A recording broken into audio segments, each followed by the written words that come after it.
The opportunity. They trust everyone. We give them the information. Throw your pitches, rely on your defense, do your job. I don't care if you're the 26th man, the 40th man on the roster, or Mookie Betts. Do your job. We have your back. And they communicate. They let them know. Like you said, he goes, yeah, I knew probably most likely I'd be in this game at some point. Timing of it, yeah, maybe a little different than he expected, but at the same time, he got the job done. I also thought that was a great play by Max Muncy. You know, when he got that ball coming in, sometimes when the runner goes down like that, it takes you off balance as well. And he did a good job holding on to it. It was wet out there as well, and then making sure he got the tag and still finish off the play. It was a good job. All right, and a great job for the Dodgers. Great win to open up this 3-game series at Citi Field in New York. And 3, they are now 90-38. Look at the winner, Heath Hembree, his Dodger debut. And Jake Reed getting the save. Both guys just called up earlier in the day. Andrew Heaney went 5 innings, allowed 3 runs, only 2 of them earned, 8 strikeouts. Gavin Lux 2 for 4 at 3 RBIs. Trace Thompson went 2 for 4 with a double, reached base 3 times. Here's what's coming up this week on the Dodgers calendar. Tyler Anderson gets the start tomorrow at 4 against Jacob deGrom. Kersh is back for Thursday afternoon series finale at 1 p.m. Then it's back home to face the Padres on Friday, the first of 9 meetings in September against San Diego. On Monday, the Giants come to the Ravine. All of these games on Sportsnet LA except for Sunday's game. That will be nationally televised on ESPN. Stop me if you've heard this before. Jake Reed saves the day, getting his first career save. Let's go back to New York right now and hear from the skipper. He is talking to Kirsten and the media. Day first, just Jake Reed, see him come out and get his first career save. What does it say about, you have guys stepping in, especially when you had some arms down today? This is one of the great moments for me personally. I just had a chance to spend some time with Jake, and he was really emotional and said that it was more emotional than his major league call-up. And just, for him to be on the taxi for seemed like a week, but to be ready when called upon. Obviously our bullpen was in the thick of it, so to be able to rely on him, and he was going to finish the game however that meant, and it was just good the way it worked out, and just so happy for him. It's no secret this team got in extremely late last night, and they would never use exhaustion as something, but how did you see them push through to get this win tonight? I think that's what we did. We pushed through, and it's a very good ball club over there, so the crowd was energetic, and if you're here, you might as well try to win the game. So our guys had that mindset, and we scored enough. I thought Andrew was really good, gave up a couple long balls, but I thought he threw the ball well. I thought Austin was fantastic throughout the night. I thought Evan and Alex came in and did a really nice job, and then obviously finished it up with Jake, but we got the timely hitting. I thought Gavin took some really good at-bats. I thought Trace did the same thing, so scored just enough. Coming into the game, could you have imagined bringing Jake in with a 1-run lead in the 9th like that? I think tonight we had 4 arms that we were going to use, so it was more of just kind of piecing the puzzle together, and then after Andrew, I felt, was done after 5, and that was all he needed to give us, then we just kind of had to piece it together. So nobody else was available? Like, it's just Correct. Just based on usage? Just based on uses, and if you're looking at, having Jake at the back end, he has the most coverage for us to go back out there. So that's kind of how it played out. And that's why you don't save Evan to close. That's right. You talked about on nights Craig's down the rest of the way, maybe using the 9th as a chance to give guys opportunities to do that who might have to do in October. Is there a consideration to do that at all, to move it around and have one of your, more usual leverage guys pitch there at the end? Well, we just didn't have anyone available. It's if we use Evan and save Evan and something happens, then we have no one behind him. So you have to kind of, protect other guys as well. And there was no consideration for a second inning for Evan? No, he just pitched yesterday, no. How important has Gavin Lux kind of growing into himself been for you guys this year? It's really fun to see. I think he's sort of Freddie Freeman light. He's really seen firsthand what Freddie does on a daily basis, and I think if there's any one mentee that has kind of gone under Freddie's wing, it's Gavin. And that's the preparation each day. That's, even that last pop-up by Trace, he's running full bore around third base, and that's stuff that Freddie does. And the at-bat quality, being able to kind of check down and drive a run in by shortening your swing. It's what Freddie does. And so these are his words.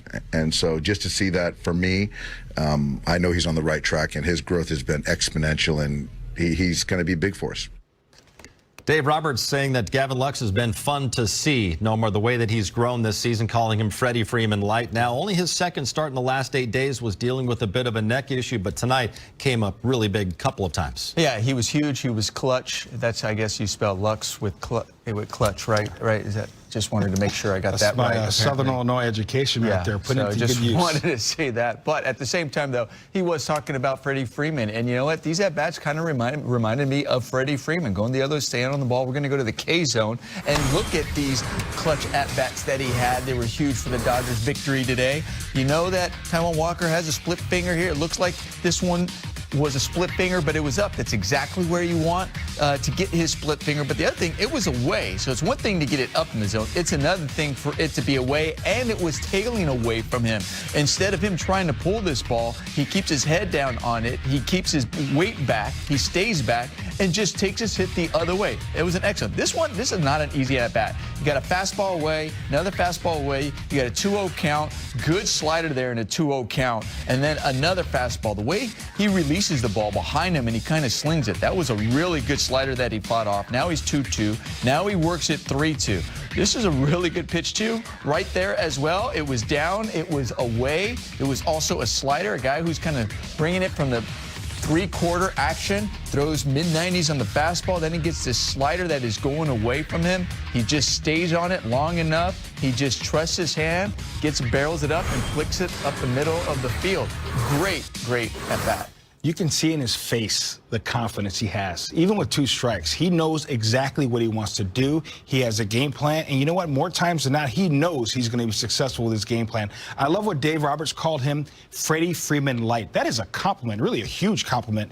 Him using the whole field, especially with 2 strikes, and then if you try to get in on him a little bit, he will jump you as well. So he continues to improve, hitting above 290 against left-handed pitching. Yeah. Incredible. Yeah. Great breakout season for Gavin Lux. Dodgers get the win over his last 3 starts. Andrew Heaney has struck out 28, and he's walked only 2. We will hear from the Dodgers starting pitcher. Cruz slapping it the other way right there, rounding first base.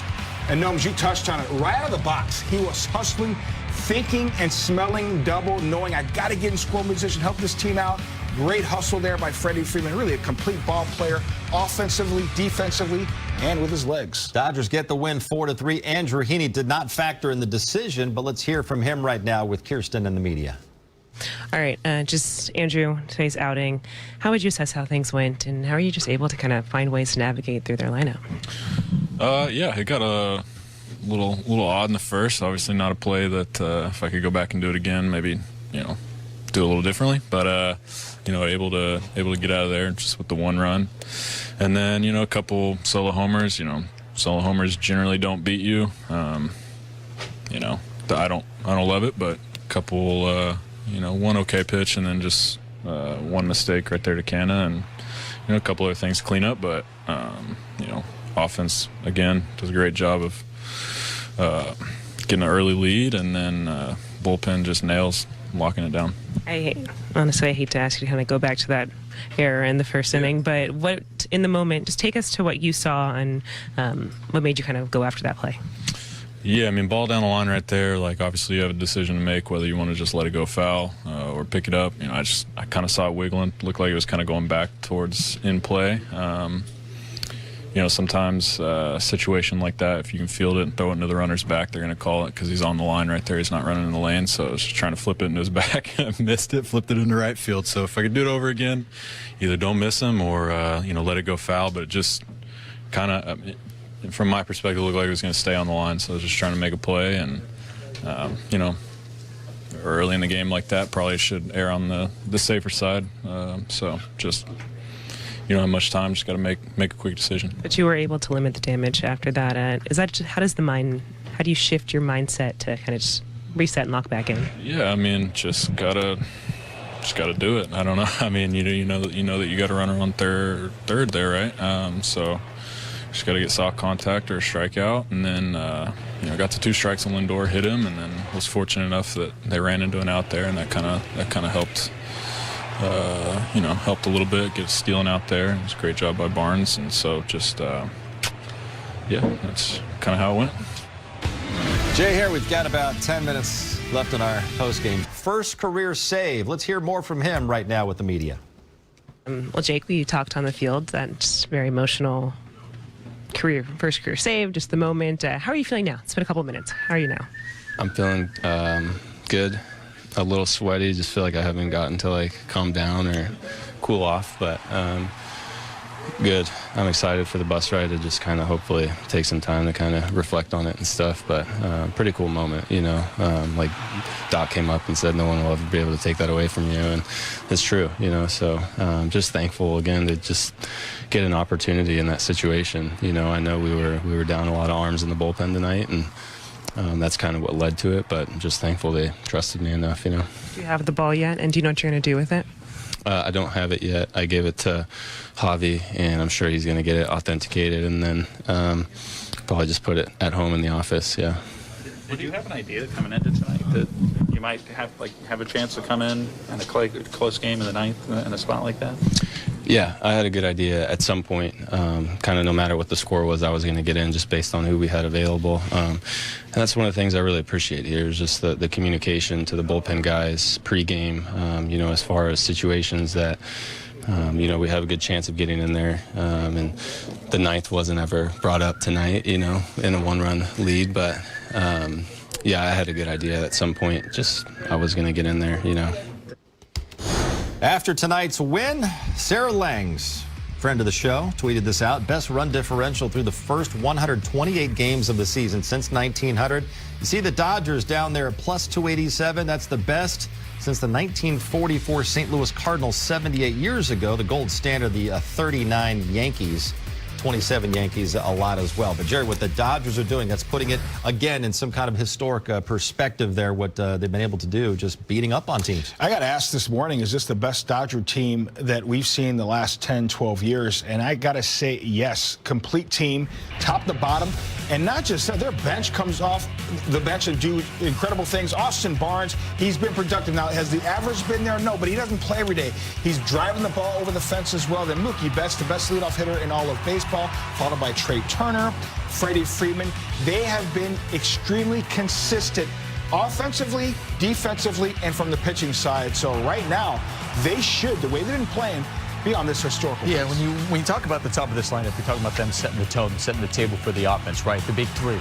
And obviously deservingly so what they've done this season. But then we also talk about setting the tone from the pitching staff. That's what the starters have done all season long. Each guy's gone out there, has been consistent. Even with the injuries, somebody else has picked up the slack, so that's also impressive with this team. And then this bullpen. The bullpen has had injuries as well, and guys have truly stepped up. And they are also one of the tops, if not the best, in baseball as well. And they play great together. You know this. You can have a great team. You can have a talented team. Yeah. But you just don't play well together. You don't gel. We've seen this Dodger team gel extremely well. You have Trace Thompson coming over here, feeling comfortable like he's been here for the last 5, 10 years. A lot of guys have success here because they welcome everybody with open arms and allows each and every individual to be themselves. Now 90-38 on the season. The magic number, it is down to 14. We will wrap things up. On the other side, Tyler Anderson gets the ball tomorrow while striking out 4, and it's going to be a great matchup against Jacob deGrom, the 2-time Cy Young Award winner for the Mets. 2 incredible pitchers, 2 different styles. You got the crafty lefty mixing and matching that combo, and Dr. deGrom throwing the thunder. Be ready for that fastball. Hit that number 1. Tyler Anderson has stepped up all season long, and you know what? I see him stepping up once again, especially when you have a guy like deGrom on the other side. Looking for his 14th win of the season. Should be a lot of fun. That does it for this edition of Access Sportsnet Dodgers. For Jerry, Nomar, and Kirsten, I'm John. Thanks for watching. We will see you tomorrow. Nomar, safe travels to New York. Thank you. All right.